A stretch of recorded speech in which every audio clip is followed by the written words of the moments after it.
नमस्ते दोस्तों, मैं राजू भाकर आप सभी का फिर से एक बार स्वागत करता हूं आपके चहेते चैनल पर। तो आज हम देखेंगे एक प्राणायाम के बारे में जिसका नाम है भस्त्रिका प्राणायाम। इसके बारे में आपने बहुत सुना होगा और भस्त्रिका प्राणायाम जो है लगभग कपालभाति के जैसा ही होता है। अगर आपने कपालभाति का वीडियो अभी तक नहीं देखा है तो कपालभाति की प्रैक्टिस का वीडियो हमने इस डिस्क्रिप्शन में दिया है, आप वो जाके भी आप देख सकते हो। तो आइए जानते हैं ये भस्त्रिका प्राणायाम क्या है। तो भस्त्रिका प्राणायाम किस तरीके से किया जाता है। सबसे पहले हम देखते हैं कि भस्त्रिका प्राणायाम के फायदे क्या है।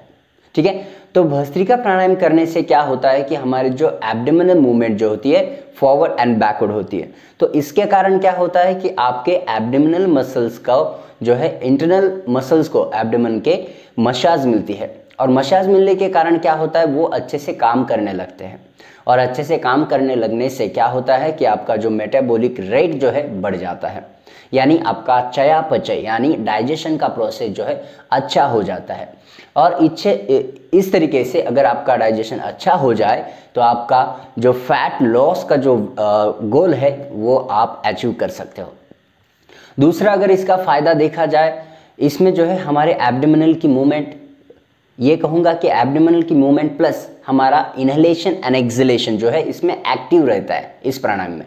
तो इसकी वजह से क्या होता है कि हमारे बॉडी में, हमारे शरीर में, हमारे ब्लड में ऑक्सीजन की मात्रा जो है बढ़ जाती है और हमारे कार्बन डाइऑक्साइड की मात्रा जो है कम हो जाती है, क्योंकि इसके जल्दी से इनहेलेशन और एक्सहेलेशन की वजह से कार्बन डाइऑक्साइड ज़्यादा से ज़्यादा मात्रा में बाहर फेंका जाता है।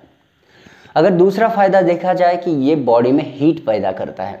ठीक है, तो इसमें जो है इस प्रैक्टिस जो है हीट पैदा होने के कारण हमारी पूरी बॉडी के ऑर्गन जो है या फिर हमारी पूरी बॉडी जो है एक्टिव होने लगती है। जिन लोगों को अगर लगता है कि बोरिंग लगता है, डल लगता है या फिर कभी कभी लगता है कि आज बहुत डलनेस फील हो रहा है, बहुत अकेलापन फील हो रहा है, डिप्रेस लग रहा है, एंजाइटी है, तो जो डिप्रेस यानी मतलब डलनेस फील हो रहा है, तो उस तरीके से आप क्या कर सकते हैं, अगर ये प्रैक्टिस आप करते हो रेगुलर बेसिस पे तो आपके ऑर्गन्स, आपकी पूरी बॉडी जो है एक्टिव रहेगी। आपके बॉडी में इसकी वजह से, इस प्राणायाम की वजह से जो है हीट पैदा होती है। अगर आगे जाके देखा जाए तो इस प्राणायाम की वजह से हमारे बॉडी में ब्लड सर्कुलेशन जो है अच्छे से होता है। अगर ब्लड सर्कुलेशन अच्छे से हो जाए तो जो ब्लड का क्लॉटिंग वगैरह रहता है वो का प्रॉब्लम नहीं होगा। दूसरा होता है वेरिकोज वेन वगैरह, मतलब जहाँ पे ब्लड सैचुरेट होता है, इस तरीके से जो है प्रॉब्लम्स नहीं होगी। इनडाइजेशन का प्रॉब्लम जो है ये नहीं होगा। तो इस तरीके से जो है आपको इस तरीके से फ़ायदे मिलते हैं। दूसरा, अगर फ़ायदा देखा जाए कि अगर कपालभाति का अगर हम देखा जाए तो ये स्कल शाइनिंग, जैसे कपालभाति और जो भस्त्रिका प्राणायाम है लगभग सेम ही है। तो इसके कारण क्या होता है, इसको भी मतलब जैसे कपालभाति को स्कल शाइनिंग प्राणायाम कहा जाता है, यानी इसकी वजह से जो है हमारे माथे पे तेज आता है, यानी हमारे चेहरे पे तेज आता है। ठीक है, तो भस्त्रिका प्राणायाम भी आपके चेहरे पे एक तेज ला कर देती है, आपका चेहरा ग्लो करता है इसकी रेगुलर प्रैक्टिस से। ठीक है, तो आपको इसको रेगुलर प्रैक्टिस करना है। अब जानते हैं कि किन लोगों को इसको नहीं करना है। ठीक है, तो जिनका किसी प्रकार से जैसे बैक का या फिर एब्डोमेन का हार्ट सर्जरी इस तरीके से कुछ रिसेंटली ऑपरेट हुआ है तो आपको नहीं करना है। जो प्रेग्नेंट लेडी है उनको नहीं करना है। ड्यूरिंग द मेंस्ट्रुअल साइकिल इसको नहीं करना है। ठीक है, तो इस तरीके से जो है आपको ये प्रॉब्लम्स है तो आप नहीं कर सकते। फिर से एक बार मैं कहता हूँ, जिनको अस्थमा का प्रॉब्लम ज़्यादा है, सीवियर वाला है, ब्रोंकाइटिस का प्रॉब्लम सीवियर वाला है, तो उनको अवॉइड करना चाहिए, क्योंकि उनके सांस लेने यहाँ पे जो है ब्रीदिंग हमारी इनहेल फास्ट रहता है और एक्सेल मतलब इनहेलेशन और एक्सहेलेशन जो है एक्टिव रहता है। तो यहाँ पे आपको ध्यान से करना पड़ेगा। जिनको वर्टिगो का प्रॉब्लम है उनको भी यहाँ पे ध्यान रख के ही प्रैक्टिस करना है। तो दोस्तों आगे जानते हैं कि इस प्रोसेस को कैसे किया जाता है, इस प्राणायाम को किस तरीके से हमें किया जाना चाहिए। ठीक है, किसी भी आसन में आपको बैठना है जिसमें आपका जो स्पाइन है आप सीधा रख सकते हो। इसके लिए आप जो है वज्रासन में बैठ सकते हो या फिर सिंपल जो है क्रॉस लेग पोस्चर में भी आप बैठ सकते हो। तो सबसे जो इनिशियल प्रोसेस है इसके लिए आपको करना क्या है, तो सबसे पहले इसके जो जाने हैं 2-3 प्रकार से आप इसको कर सकते हैं, ठीक है।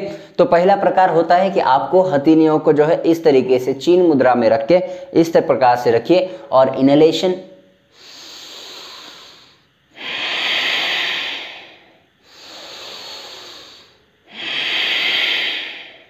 तो आपको इसको क्या करना है, आपके इनहेलेशन मतलब जब आप सांस ले रहे हो तो डीपली ब्रेथ करना है, और जब आप सांस छोड़ रहे हो तो डीपली यानी कंप्लीटली सांस छोड़ना है। जब आप सांस ले रहे हो तो पूरा चेस्ट फुलाने की कोशिश करनी है। जब आप एक्सेल करोगे तो एब्डोमेन को अंदर लेने की कोशिश करनी है।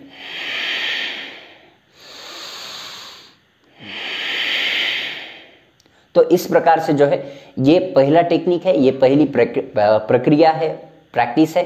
तो इस प्रक्रिया से भी आप कर सकते हो, या फिर दूसरी प्रक्रिया से होता है कि हमें इनहेल करना होता है,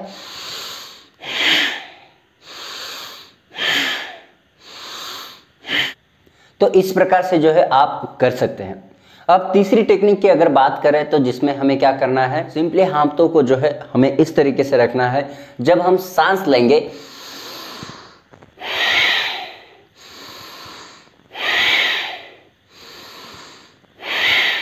तो इस प्रकार से जो है आपको तीसरी टेक्निक से आपको जो है करना है। और यहाँ पे अगर देखा जाए तो अगर आप इस तरीके से इसको समझ सकते हैं कि अगर ये 3 प्रकार मैंने या फिर 3 टेक्निक्स जो मैंने समझाई है, तो इनमें से जो 2 टेक्निक्स है वो लगभग सेम ही है, और जो एक पहली वाली जो टेक्निक है वो थोड़ी सी अलग है। इसमें जो है हाथों का प्रयोग हमने नहीं किया है। आप इस तरीके से समझ सकते हैं कि आपको अगर शोल्डर पेन है या फिर किसी को शोल्डर पेन है, कंधे का पेन है, तो ये वाला जो है प्रोसेस ये वाला मत कीजिए, जिसमें आप विदाउट हाथों का प्रयोग करके भी ये as a scale down variation आप कर सकते हो, जिसमें आपको ज़्यादा स्ट्रेच नहीं आएगा, ज़्यादा स्ट्रेन जो है शोल्डर पे आता है, इसमें मूवमेंट होती है। तो अगर किसी को शोल्डर पेन वगैरह रहता है तो उसे नहीं किया तो भी चलेगा, बस उसमें इन्हें जो जिनको शोल्डर पेन है उन्होंने बस ये करना है।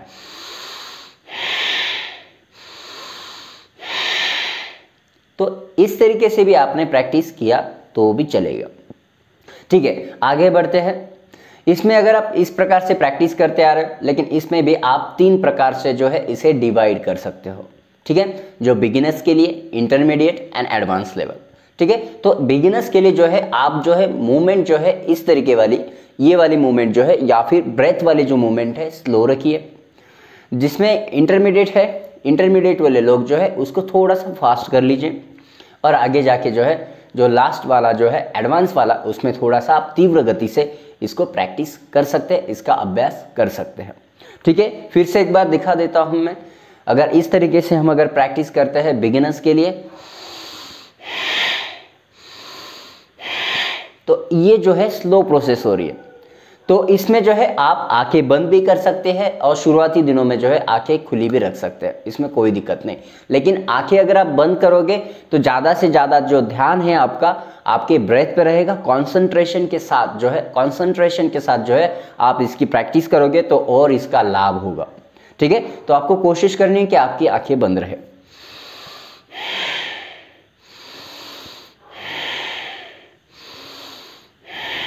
ये हुआ बिगिनर्स के लिए।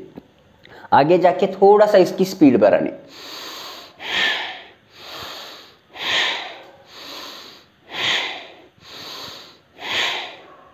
अब फास्ट, इससे भी थोड़ा सा अगर फास्ट कर सकते हो, कंफर्टेबल है तो आप इसकी जो स्पीड है फास्ट करा सकते हो।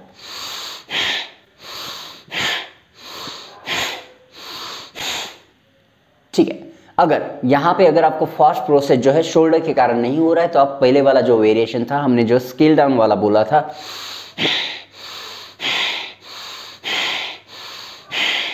तो इस प्रकार से आप कर सकते हैं।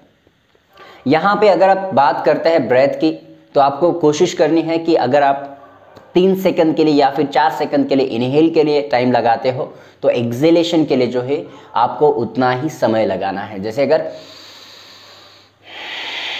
मतलब इनहेलेशन और एक्सेलेशन दोनों को जो टाइम है सेम देने की कोशिश करिए, ठीक है। तो इस प्रकार से जो है हम भस्त्रिका प्राणायाम जो है अब कर सकते हैं।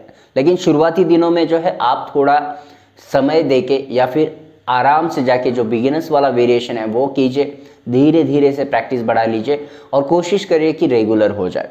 ठीक है, फिर से मैं एक बार बताता हूँ कि आपको अगर पेप्टिक अल्सर है, गैस्ट्रिक अल्सर है, एसिडिटी का प्रॉब्लम है बहुत ज़्यादा, तो आपको ये नहीं करना है।